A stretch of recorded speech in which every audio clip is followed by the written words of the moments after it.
What's going on, everybody? Welcome back to another episode of Bridging the Gap here on the Jersey First TV network. As you are all well aware of, I'm AJ Malillo. And I'm Steve Rambola. And the question is, who are the lovely people with us today, right, Steve? It's a great question. So we are joined with Miss Sarah Ahmed and her older brother, Mohammed Ahmed. But we know him as Mo. He's a former co-worker. He's a good guy. But Sarah's the little sister, and she is the focus of today's interview because Sarah's got an incredible story. Sarah, you're 15 years old, right? 16. 16 years old. 16 years old, 2 businesses, just hustling.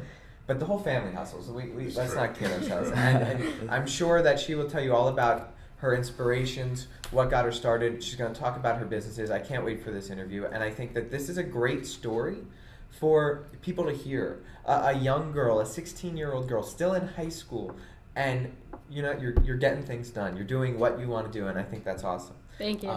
So let's start with Steve here, and he can jump right in. I think the most important question, first and foremost, is who is Sarah?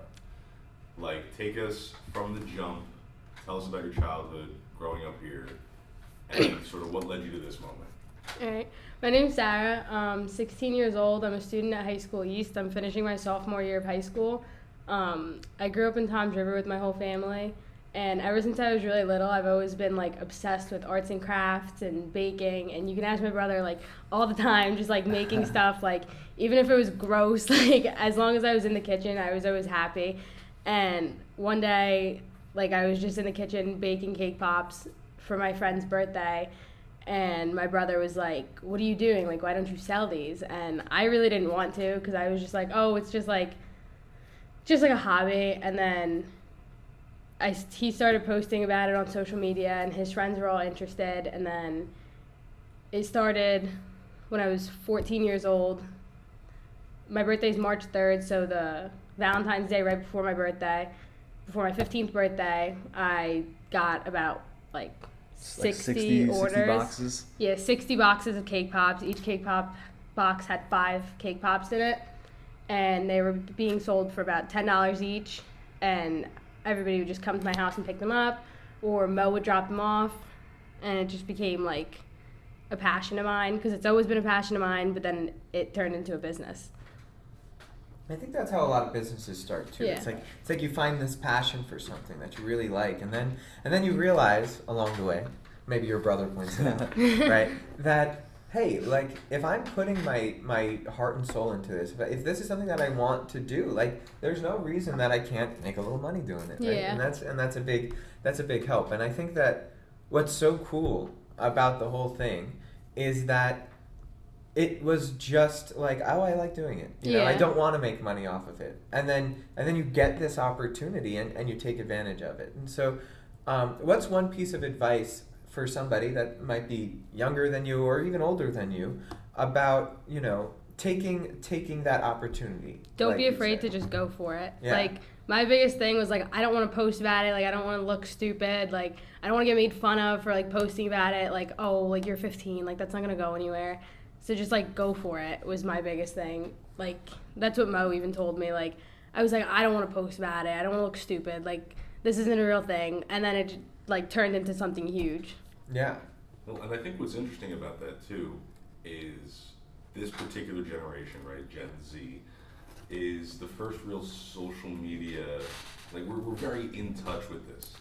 And you kind of have to walk this line, and maybe if you want to talk about it a little bit, of, you know, having a personal image, you know, it's your Instagram, your Twitter, whatever it is, and you post the things you want to post, but then also using them as a tool to leverage your business. How do you find balance there? Like, is there a balance there? Or is it just one identity? Like, I'm Sarah, this is what I do. I mean, like, I started posting about it on, like, a separate Instagram. Or, well, actually, I started on my Snapchat stories first, and most Snapchat stories, like, we would just, like, take pictures of it, post it, like, have our friends repost it. And then, like, eventually it turned into another account. So I had 2 accounts, like my personal account and my account called Sweets by Sarah. And then I would take everything that I posted on the Sweets by Sarah account and post it onto, like, my account. And then I became the cake pop girl. Like, my friends' parents would call me the cake pop girl, like, if we've never met before, and, like, they just know me as, like, oh, Sarah, the cake pop girl, or, like, the sweets girl. So I guess it's like kind of like two identities, but then at the same time, it's like that's what I became known for, like my baking and like my arts and crafts. Yeah. So I think that's a super interesting dynamic there, that you had sort of this relationship with your friends and your brother's friends, obviously.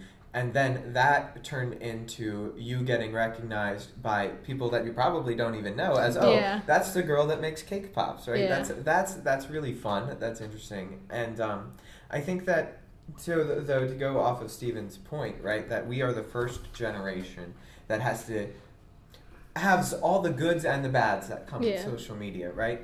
So you said at first you were scared to even post it. Maybe not scared, but like you didn't want... I was like nervous. Nervous, right? You didn't want people to say anything about you or like kind of like be like, it's just, Sarah, what are you doing? Like, Yeah.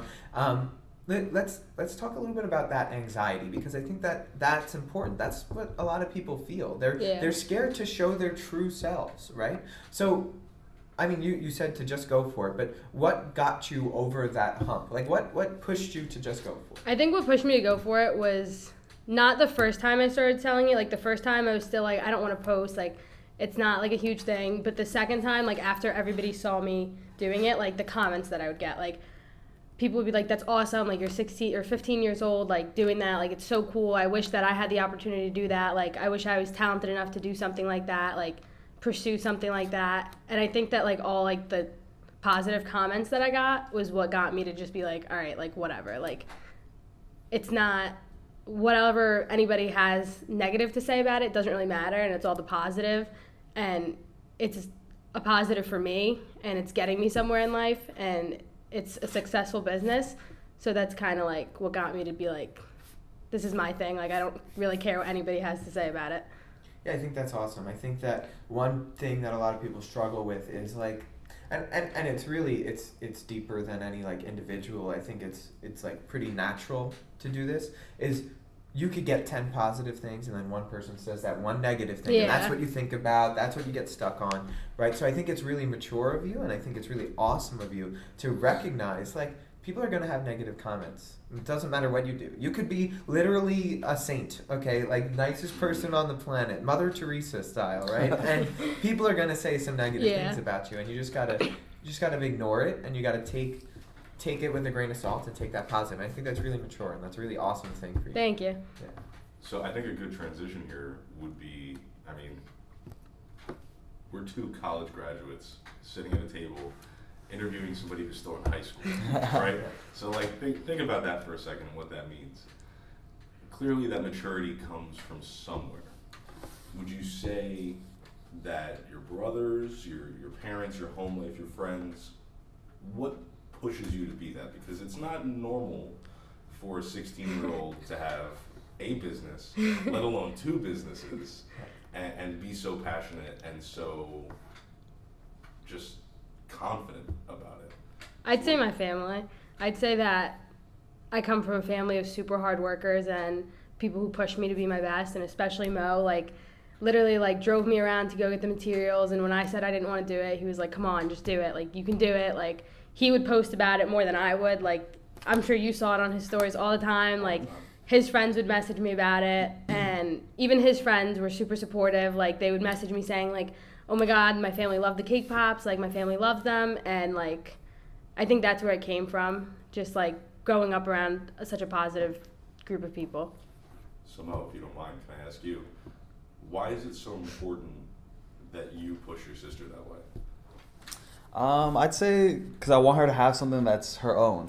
Like I'm in school right now for business, so obviously like I came home one day and she's got everything around the kitchen all upside down, everything's just a mess. I was like, what are you doing? And she's like, oh, I'm just making cake pops for my friends. I was like, I ate one myself. I was like, damn, these are good as hell. And I was like, are you selling them or are you just giving them out? She's like, oh, I'm just giving them out. I was like, well, I'm in business school. Like, you should just make a business out of this. And like, it's better to be your own boss than to work for somebody else. If you're working for somebody else, they're gonna be like, oh, I need you to work extra. You're only getting paid a certain amount. You're gonna have to deal with their attitude. You're not gonna be able to like make your free time. So like, if you have something that's your own, you can shape it how you want it to be. You can just build it how you want to be. You can take your time. You can speed it up, and it's yours. Like nobody can touch it.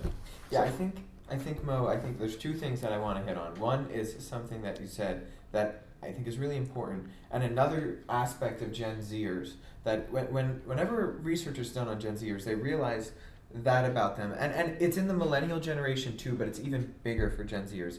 It's this idea of like not wanting to work for somebody else. You want to work for yourself. That's why there's a lot of job turnover in our generation already, and the younger generation of millennials, like our parents.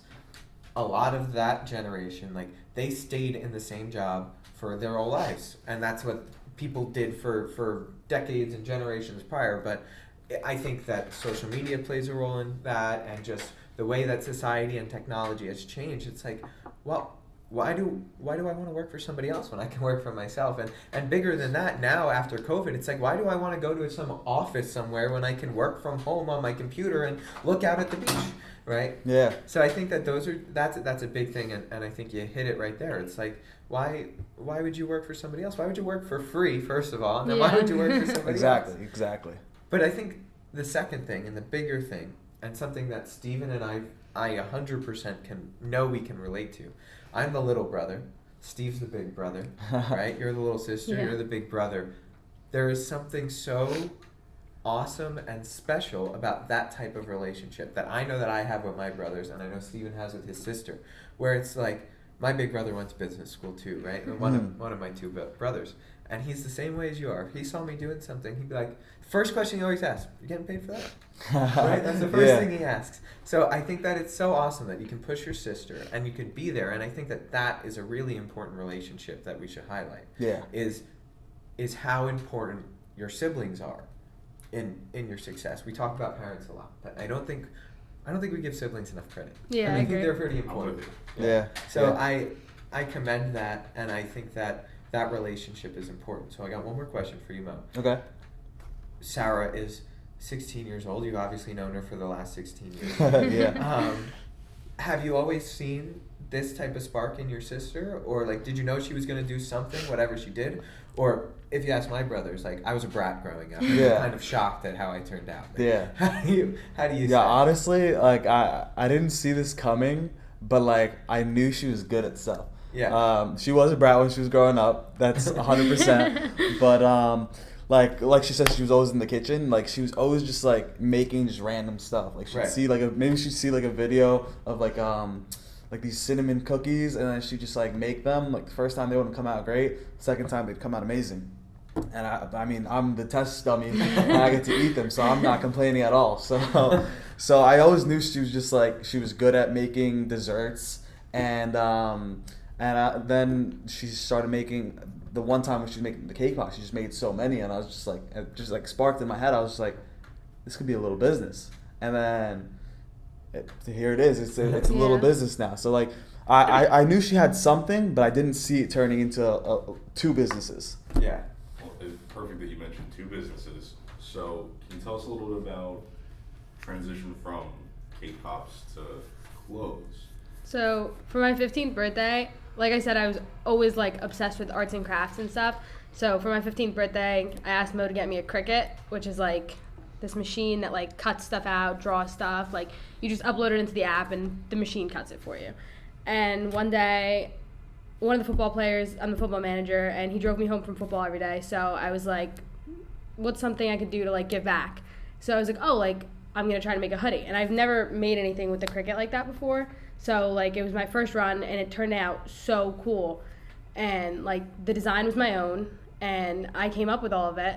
And then once the cheerleaders saw them, the cheerleaders do like the gift for the football players before every game. So she was like, two of the cheerleaders were like, can you make those for us? So I sold them to them. And then of course Mo's like, start posting about it. So then I started posting about it, and like other football players would see them and be like, Sarah, like I want one. So then I was selling them to mostly just the football players at first. And then it became like, just like Etsy hoodies. I don't know if you've ever seen like the Etsy hoodies, like the Pinterest hoodies, and there would be girls that would send me designs and be like, can you make this for me? And I'm like, yeah. So then it turned into that, and then it was like pump covers for the gym. Like some of the guys would ask me to make them like just an oversized t-shirt with like a small design on it.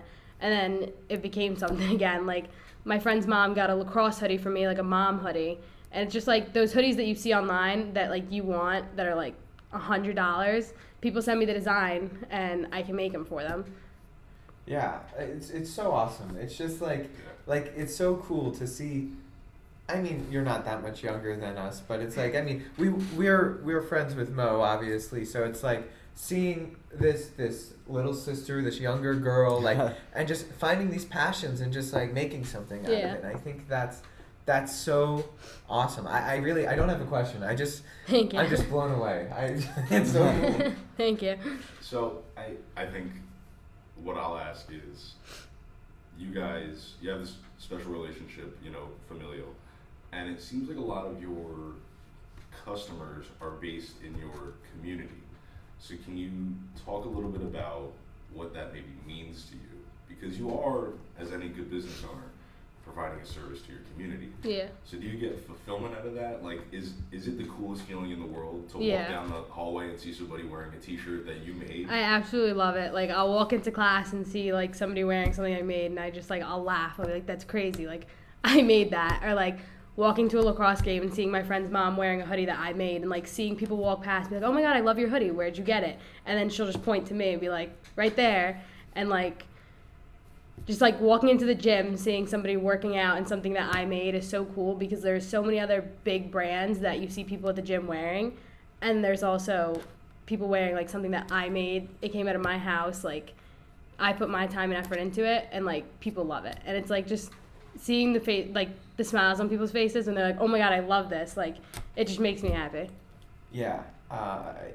Again, it's just so remarkable. I get chills. I just have a big smile on my face.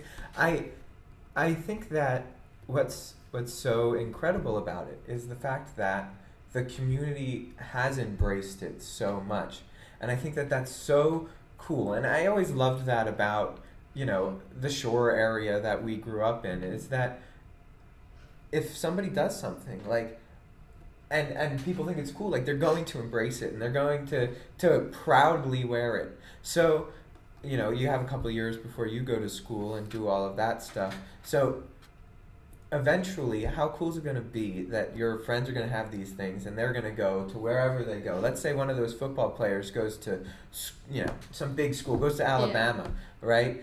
And they're wearing your hoodies and stuff, and that's going to open up that market too, because one thing that is so incredible is the reputation that you clearly have, right? So let's talk about how you have created that reputation for yourself, right? What do you do in the interactions that you try and have with other people to make sure that, you know, you have good relationships with people? Because clearly you do. How do you achieve a good relationship with somebody? Just like talking to them, I guess. Like, I've always been told that I have really good social skills, and I'm able to just like talk to whoever. And like, if I'm wearing something that I made and somebody's like, oh, I like your hoodie, I'm like, oh, I made it. And like, I'll open up my social media page and just like show them like all the stuff that I made, the places that I've sold it before, and like they'll be like, oh my God, that's so cool, like I want to get one. And then like I'll give them my phone number, we'll talk about designs and stuff like that. And then you just like create these relationships with people that you've never even talked to before. Yeah, the phrase that came to my mind is just being comfortable in your own skin, like knowing who you are. Yeah. So that is something that a lot of people have a lot of hard time with. And what's a piece of advice for somebody that is like, man, I want to be confident, like I want to have that. What's just one thing that you could say, like, you know, like you said before, like just do it, you know, type of thing. What's a piece of advice you could give for somebody that might be struggling with confidence a little bit? Just like what other people say do not matter. It's like how you feel about yourself is what really matters. And like, I have such a great support system for my friends and my family, and that's why I'm able to just like, I couldn't care less what anybody else has to say about it. Like, this is my thing. Like, I'm doing awesome with it, and it could go somewhere huge one day. So what everybody else has to say about it does not matter. And the positive comments make it so much easier to be like that. And like, my friends are so awesome with it. Like, they support me to the max. Like, my best friend was even like, put your Instagram on my sleeve. Like, I will go to school, put your Instagram on my sleeve. People will ask me where I got that. And like, just like having that support system means so much, because it's that much easier to be comfortable with doing what I do. And like, obviously there's the stupid hate comments like, I remember during the cake pops when I was selling them, one of the guys would ask me like, "Oh, give it to me for free." Like, no, that's not happening. And then when they do buy it, they have to shit on it. They're like, "Oh, these were terrible. Like, these didn't taste good. That wasn't worth my money. Like, give me my money back." And then like, you hear them telling other people like they were actually really good. I just want it to be like that. Like, Right. so having that support system is what got me through everything. Yeah, finding a good friends, finding a good support system. I think that's important, and that's a theme that's ran through a couple episodes. I think that's big for people our age. 100%. Know who your friends are. Yeah. Yeah, that's a big. I think that this business is also like showed me who my friends are. Like I saw who had my back through it and who didn't, and who was just like, "Oh, can you make me this, that, and that for free? Can you do this for free?" And my other friends who I'm like, "Oh yeah, of course I'll give you a discount." And they're like, "No, I want to pay. Like, I want you to be successful. Like, this is your business. I'm not gonna let you give me a discount." Like, one of my best friends, I always tell, like, I'll just make it for you for free. Like, if we see a shirt at the mall or something and they want it, I'll be like, "Oh, I can make you that. Like, you don't have to pay for it." And they're like, "I'm still gonna pay you for it. Like, I'm not gonna jip you out on your own business." And I'm like, "But you're my friend. Like, I'll do it for you." And they're like, "No. Like, this is your business. This is your thing. If you want to give me a discount, sure, but I'm not gonna like completely like make you pay for everything." Yeah. I think know who your friends are. That's a big theme. That's an I important agree. theme. Yeah. for So sure. I want to circle back. Sure. Because I'd be remiss. You brought up the hypothetical like football player taking it to like Alabama or something. She does have an older brother who is D1. That's who true. Probably does wear those things. So I didn't want to leave Yusuf out of the conversation. No, that's a good point. You know? That's a good point. What I think is so inspiring about that, because I've learned this recently in the jobs that I do, is that sort of almost just kind of relentless support for a small business, because it is really easy for somebody to walk into Target, see a t-shirt, buy it there, call it quits. To know that there is somebody in your community, a friend, maybe it's a teacher who's like, "My student does this," like, I think the point that I want to hammer home is you, us, anybody, is so many things. You're a neighbor, you're a friend, you're a coworker. And if people can support that, that's how we see small businesses grow. That's how we kind of usher in this generation of people being their own bosses. So in a way, your story is a story of generational change, because people weren't doing this before to this caliber. Do you know off the top of your head how many followers Instagrams have? I could check. Yeah, because like it's real. These are real people who follow you. They want to see what you're doing. They want to see where you're going with this. And I think that is so cool to be 16 and have 215 followers is on my Sweets and like hoodie account. There you go. You have 200 people reliably, every post, every picture, every story, that are going to see that, and in the back of their head, you're a part of their day now. Even if they don't buy something, they saw you. That's awesome. Yeah. Yeah, and the bigger thing too is the fact that you are only 16 years old, right? And your community personally is just going to grow. Like, you're just going to meet more and more people, and that those relationships that you have, that, like you said, that for you it comes naturally to build those relationships. That is just going to continue to grow, and I think that is so cool because you started it so young, right? Yeah. So you have this opportunity. As you get older, the businesses will grow with you growing and learning more and figuring things out, maybe like the intricate minutia details that your brother's learning in business school, right? So it's those types of things that I want to hammer home, not just for you because you're already doing it, but for anybody that's listening or watching that's like, I want to take that step, is the fact that, like, I don't think that you have an excuse not to take that step. Yeah. Because a 14-year-old girl did it when, now you're 16, but you started, like you said, when you were 14, and if a 14-year-old can do it, a 24-year-old can do it, and there's no reason to let anything stop you from achieving those goals. Or even if this isn't your ultimate dream, right? We could talk about that because we are running out of time. Like, what you want to ultimately do with the rest of your life, if you even have an idea. If this is it, then awesome. Then keep going. But if there's a bigger thing that Sarah is going to do, I want to know that also. So what you're 16. What do you want to be when you grow up? I want to be a police officer when I grow up. Awesome. That's so cool. And you can still do this while you're doing that. And that's what makes That's you what I better. love about the fact that it's like my own things. It's like it's something on the side. And there was a point where I was like selling these like in a store, and it was only for a couple months, and I did not like it. I like it so much better, like having my own like my own following, having my own customers, like people coming to me and not like going to the store to do it, because then it's like there is somebody above me telling me what I have to do, which I wasn't a fan of. Fair. So this girl's all about independence. Yeah. And the way that I see it is writing your own story. Yeah, that's exactly what it is. Which I think, I mean, obviously your family does, your brother does tremendously, is a superpower. And to have unlocked that at such a young age, I truly believe the sky's the limit. Yeah, I completely agree, and I think that.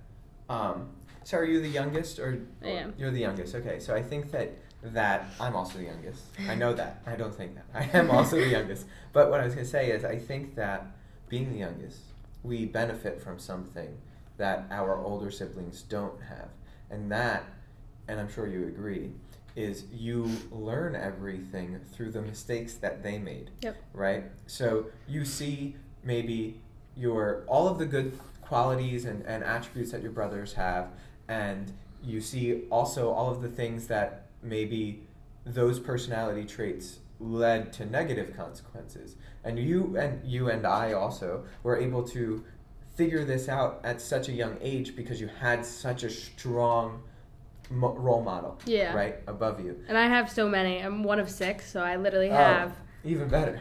5 older siblings just constantly like showing me the right and the wrong, and like Mo coming into the kitchen while I'm baking, taking pictures of me, like posting it on his story. My oldest brother taking pictures, sending it to his friends, like Yusuf posting it. My older sister Negwa like sending it to her friends. Like all of my family just like they show me what's right and they show me what's wrong. Yeah, I think that is such an important thing that lends itself to community and lends itself to responsibility and working for yourself. Is strong family bonds and connections are really, really, really important. And I think that's shown in this story really well. I mean, your brother drove you here today and he sat down to sit next to you in this interview, and I think that says something. Yeah. But unfortunately, as we're taping this, it's Memorial Day weekend, and our viewers know that, Stephen works at the ice cream place on the shore, and so we're running out of time, Yeah. is what I'm getting to. So, where can people find you if they want to ask any questions, if they want to get your product, see your product? Where can people go to find you? My Instagram is made by Sarah with 2 S's. Okay, that's just Instagram, no Twitter, anything? Yeah, like that? Okay. Mostly everything's on Instagram. My DMs don't work for some reason, so like commenting on a post and then I have to DM everybody. Okay, else. awesome. Do you have any questions, or you want to wrap it up? I am totally good. I want to say thank you for coming on. Yeah. Thank you for sharing the story, because more so, and not to knock any of our past guests, more so than most, I think that this is a story that's going to resonate with a lot of people, because you are so young, you are so ambitious, and you have such a great support system, and you're not afraid to tell people about it. So. Thank you. Now, Sarah, I appreciate that you're only 16, but we ask this question to every guest, so we're gonna ask you Yes, too. I was thinking about it. We're gonna ask you too. You might have an answer. I'm sure Mo has an answer, so we'll ask him too. Oh boy. But if you guys are driving back home now after this interview, and I know the kind of music Mo likes, but just theoretically, if you were to put on one of these 2 artists, who would you rather Mo put on? Bon Jovi or Bruce Springsteen? Bruce Springsteen. Bruce Springsteen? Now, Mo, would you put on Bon Jovi before Bruce Springsteen, or no?